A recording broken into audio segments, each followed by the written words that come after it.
नमस्कार दोस्तों, स्वागत है आप सभी का एक बार फिर से विनायक मेडिकल चैनल के अंदर। इस वीडियो के अंदर बताए गए इंजेक्शन और दवाइयाँ सिर्फ आपकी जानकारी के लिए हैं। बिना डॉक्टर की सलाह के इनका उपयोग नहीं करें। सिर्फ इन दवाइयाँ और इंजेक्शन का आपको जानकारी दे रहा हूँ, आप इनका घर पर उपयोग नहीं करें। वीडियो अच्छा लगे तो सब्सक्राइब जरूर कीजिएगा। हम एक सीरीज़ लेके आ रहे हैं जिसके अंदर 100 डेज में डॉक्टर बनना, डॉक्टर कैसे ट्रीटमेंट करता है या डॉक्टर बनना कैसे होता है वो मैं बताऊंगा, जिसका डे फर्स्ट है। इसके अंदर सर्दी जुकाम खांसी और बुखार का इलाज कैसे करें उसके बारे में हम बात करेंगे। तो सर्दी जुकाम खांसी बुखार के लिए आपको कुछ लक्षण देखने रहते हैं, जैसे कि नाक बहना, बार बार छींक आना, आँखों से आंसू आना या सांस लेने में तकलीफ होना, नाक का बंद होना और साथ में बुखार आना। इन सभी चीज़ों के बारे में आप पेशेंट से पूछते हैं कि आपको ये इनमें से कुछ हो तो नहीं रहा है। अगर वो आपको बोलता है कि हाँ मुझे नाक बह रही है, बार बार छींकें आ रही है, आंखों से आंसू आ रहे हैं, अगर ऐसा कुछ वो सिम्टम्स देता है यानी कि उसको सर्दी जुकाम बुखार हुआ है। अब इसका कारण क्या हो सकता है? इसका कारण बैक्टीरियल इन्फेक्शन हो सकता है, यानी कि बैक्टीरिया के कारण हुआ है। वायरल इन्फेक्शन हो सकता है या फिर एलर्जी भी हो सकती है। अब एलर्जी उसको धूल मिट्टी या मौसम की हो सकती है, किसी दवाई की हो सकती है, किसी भी तरीके की एलर्जी से होता है तो उसे हम एलर्जिक के कारण होने वाला सर्दी जुकाम बुखार कहते हैं। अब बात करते हैं कि उसके लिए आपको कौन सी खून की जांच करानी रहती है। तो मोस्टली आप सीबीसी रिपोर्ट करवाते हैं। सीबीसी रिपोर्ट के अंदर हमें कैसे पता चलेगा कि इस व्यक्ति को बैक्टीरियल इन्फेक्शन हुआ है, वायरल हुआ है या एलर्जी हुआ है। तो उसके रिगार्डिंग हम जो WBC काउंट होता है उसको देखेंगे। अगर WBC का जो काउंट है उसके अंदर ये अलग अलग सेल्स होती हैं, न्यूट्रोफिल्स होती है, लिम्फोसाइट होती है और इओसिनोफिल होती है। अभी मैं इन तीनों के बारे में बात करूंगा। बाकी चीज़ों के बारे में मैं एक डिटेल वीडियो बनाऊंगा जिसके अंदर मैं रिपोर्ट पढ़ना आपको सिखाऊंगा। तो वीडियो को ज़्यादा से ज़्यादा शेयर कीजिए, अपने उन दोस्तों को भेजिए जो मेडिकल की तैयारी कर रहे हैं या मेडिसिन में इंटरेस्ट रखते हैं, तो उसके लिए आगे बहुत अच्छी अच्छी क्लासेस आने वाली है। अब बात करते हैं कि अगर न्यूट्रोफिल्स बढ़ा हुआ मिलता है, यानी कि आपको न्यूट्रोफिल बढ़ा हुआ मिलता है और लिम्फोसाइट नॉर्मल मिलता है या फिर कम मिलता है, तो इसका मतलब ये हुआ है कि उसको क्या हुआ है, बैक्टीरियल इन्फेक्शन, यानी कि किसी बैक्टीरिया के कारण उसको सर्दी जुकाम खांसी बुखार हुआ है। और अगर कंडीशन ऐसी है कि अगर न्यूट्रोफिल नॉर्मल है या फिर कम है और सिर्फ लिम्फोसाइट बढ़ा हुआ है, तो इसका मतलब उसको वायरल इन्फेक्शन हुआ है, यानी कि किसी वायरस के कारण उसको यह इन्फेक्शन हुआ है। ये सब हम रिपोर्ट्स के अंदर देख सकते हैं, जो सीबीसी की रिपोर्ट होती है उसके अंदर ये सब डाटा मेंशन होता है। और अगर किसी व्यक्ति को एलर्जी के कारण हो रहा है तो उसके लिए हम क्या देखते हैं, इओसिनोफिल, यानी कि इओसिनोफिल का रेशो अगर बढ़ा हुआ मिलता है, ये 1 से 6 नॉर्मल रहता है, लेकिन अगर इसका रेशो बढ़ा हुआ मिलता है तो इसका मतलब ये है कि आपको जो सर्दी जुकाम खांसी हो रही है वो एलर्जी के कारण हो रही है। इसके अंदर बाकी नॉर्मल आ भी सकते हैं और बड़े हुए भी आ सकते हैं। अगर इओसिनो के साथ में न्यूट्रोफिल बड़ी आ रही है, यानी कि आपको एलर्जी भी है और बैक्टीरियल इन्फेक्शन भी हुआ है। और अगर इओसिनो के साथ में अगर आपको लिम्फोसाइट बढ़ी हुई आ रही है, यानी कि आपको ये वायरल इन्फेक्शन हुआ है और साथ ही साथ में आपको एलर्जी भी हुई है। तो अब बात करते हैं कि अगर किसी मरीज को खांसी है तो अगर खांसी लंबे समय से है, वो बार बार कफ कर किए जा रहा है और खांस कर उसका सीने में दर्द होने लगा है, तो उसके लिए हम एक जांच और करवाते हैं। ये ब्लड की जांच ही है। इसके अंदर CRP होती है, यानी कि सी रिएक्टिन प्रोटीन करके एक जांच होती है। इससे क्या पता लगता है कि खांसी के कारण फेफड़ों में सूजन तो नहीं आ गई, यानी कि अगर उस व्यक्ति के फेफड़ों में अगर सूजन आ गई है तो CRP बढ़ा हुआ मिलता है।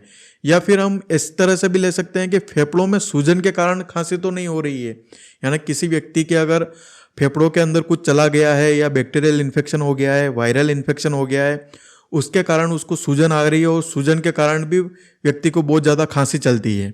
तो ये पता लगाने के लिए हम CRP का टेस्ट करते हैं। उसी के साथ में हम क्या करते हैं कि स्पुटम का जांच भी करवाते हैं। स्पुटम यानी कि उसका बलगम लेकर उसकी जांच भी करवाते हैं, जिससे भी पता लग जाता है कि उसको बैक्टीरियल हुआ है या वायरल हुआ है या फिर एलर्जी के कारण है। ऐसा भी अपन पता कर सकते हैं। अब इलाज की बात करते हैं। इलाज में आपको तीनों के बताऊंगा। बैक्टीरिया के अगर हुआ है तो उसका क्या इलाज होगा, वायरस के द्वारा हुआ है तो उसका क्या इलाज होगा, और अगर सिर्फ एलर्जी है तो उसका क्या इलाज होगा। तो इसमें लक्षण के हिसाब से दवाई दी जाती है। अगर पेशेंट बोलता है कि मुझे सर्दी जुकाम बुखार है तो उसको एक एंटीबायोटिक दी जाती है, एमोक्सिसिलिन 250 mg या फिर एजिथ्रोमाइसिन 250 mg या 500 mg। हम यहाँ पर एमोक्सिसिलिन प्रेफर करते हैं सुबह शाम खाना खाने के बाद। अगर उसको बुखार है तो पैरासीटामोल दी जाती है 500 mg दोनों समय। इसको 2 बार ले सकते हैं या जब बुखार आता है तब ले सकते हैं, मैक्सिमम इसको 3 बार ले सकते हैं। और साथ ही साथ में उसको लिवोसिट्रिजिन मोंटेलुकास्ट कॉम्बिनेशन की टेबलेट दी जाती है जो कि आपके एंटी एलर्जिक होती है, यानी कि आपके सर्दी जुकाम को ठीक करने का काम करती है। तो इस तरह से हम उसको एक प्रिस्क्रिप्शन बनाकर देते हैं या डॉक्टर के द्वारा ऐसा प्रिस्क्रिप्शन बनाकर आपको दिया जाता है। उसी के बाद में अगर सर्दी जुकाम बुखार के साथ खांसी भी है, अब खांसी की बात करेंगे तो खांसी 2 तरह की होती है। एक तो ऐसी खांसी जिसके अंदर बलगम नहीं आता है और बार बार सूखी खांसी चलती है, और एक ऐसी खांसी जिसके अंदर बलगम आता है जिसे वाइट कफ कहते हैं। तो जो ड्राई कफ होता है यानी कि सूखी खांसी होते हैं, उसके लिए हम क्या करेंगे, तो उसके अंदर भी अगर व्यक्ति को ये एमोक्सिसिलिन देंगे 250 mg, पैरासीटामोल देंगे, लिवोसिट्रिजिन मोंटेलुकास्ट देंगे, लेकिन साथ ही साथ में उसको एक साइरप और देंगे यानी कि पीने की शीशी देंगे जिसके अंदर डेक्स्ट्रोमेथोमोर्फेन और सीपीएम यानी कि क्लोरफ्लेनामिन दिया जाता है। ये दोनों का कॉम्बिनेशन की आपको मार्केट के अंदर कप साइरप मिल जाएगा, जैसे कि जेडेक्स एफेक्स के नाम से ये कप साइरप है। तो इसको 5 ml दिन में या सुबह शाम लेना रहता है। ऐसा करके सूखी खांसी के लिए ये ट्रीटमेंट दिया जाता है डॉक्टर के द्वारा।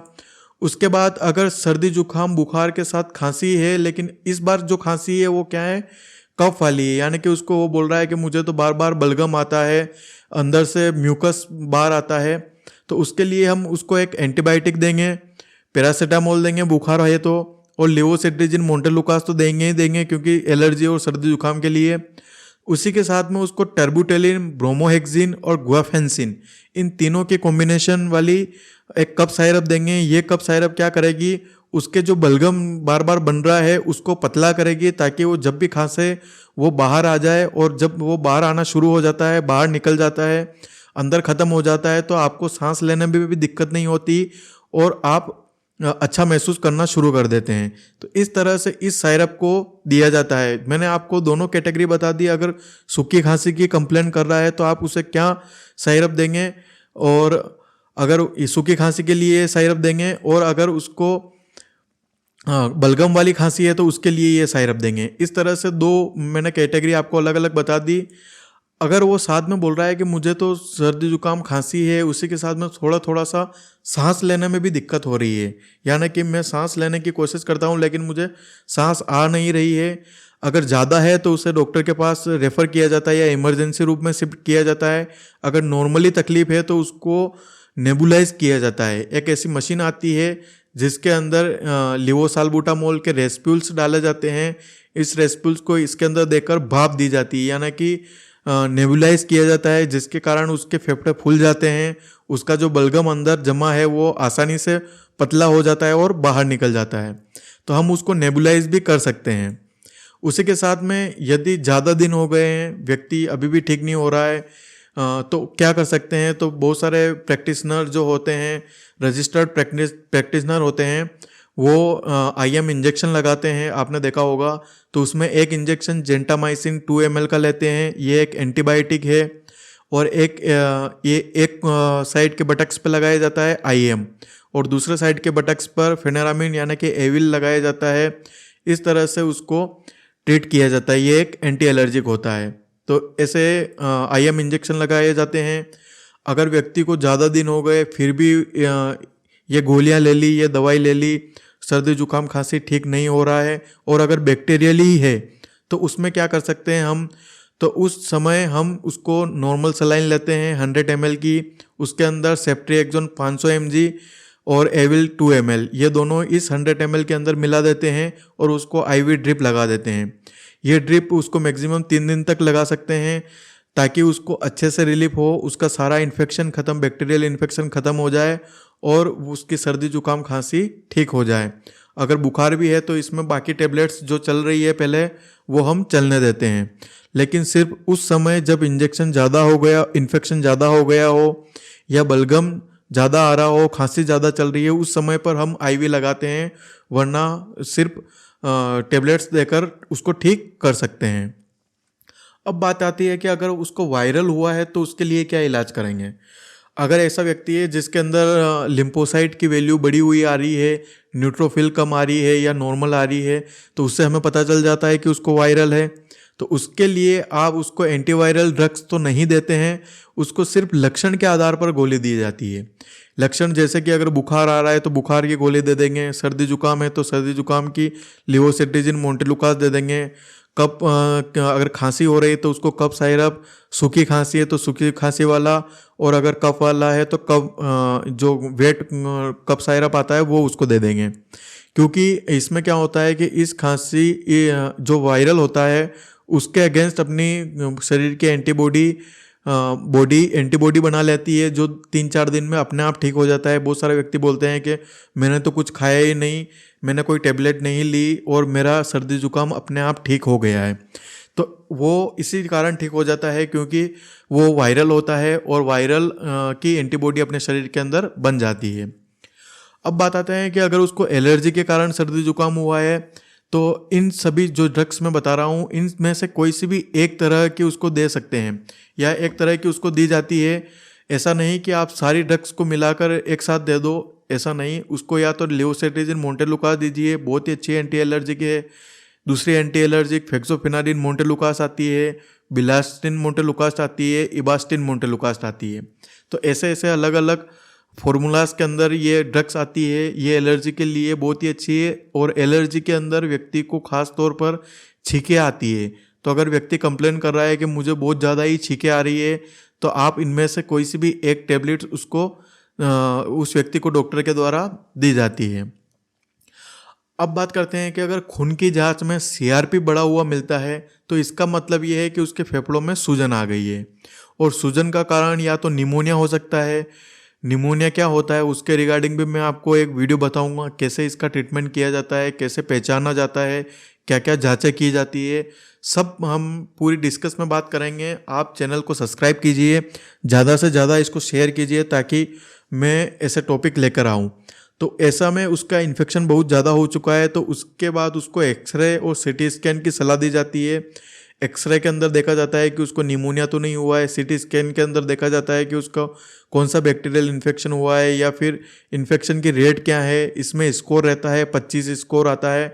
25 में से अगर 25 में से 25 आता है यानी कि आपके 100% लंग्स ख़त्म हो चुके हैं। जब कोरोना आया था तब बहुत सारे ऐसे HRCT करवाई थी, उस समय बहुत ज़्यादा स्कोर आ रहे थे। उसी तरह की ये जांच होती है CT स्कैन।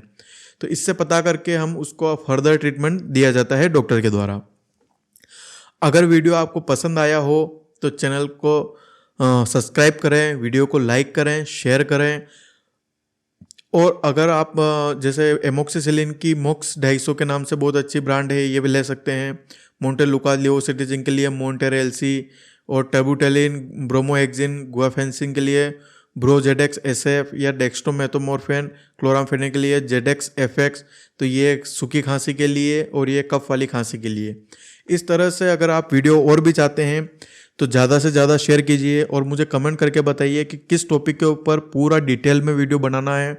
मैं उस डिजीज़ के बारे में आपको ट्रीटमेंट से लेकर उसके लक्षण के बारे में, कारण के बारे में, उसमें होने वाली सभी जांचों के बारे में और उसका किस हद पर कौन सी स्टेज पर कितना ट्रीटमेंट किया जा सकता है, उस पूरे ट्रीटमेंट के बारे में आपको बताऊंगा। ये तो सिर्फ एक आपके लिए डेमो क्लास थी। अगर आप और भी चाहते हैं तो वीडियो को लाइक कीजिए, शेयर कीजिए और सब्सक्राइब कीजिए। धन्यवाद।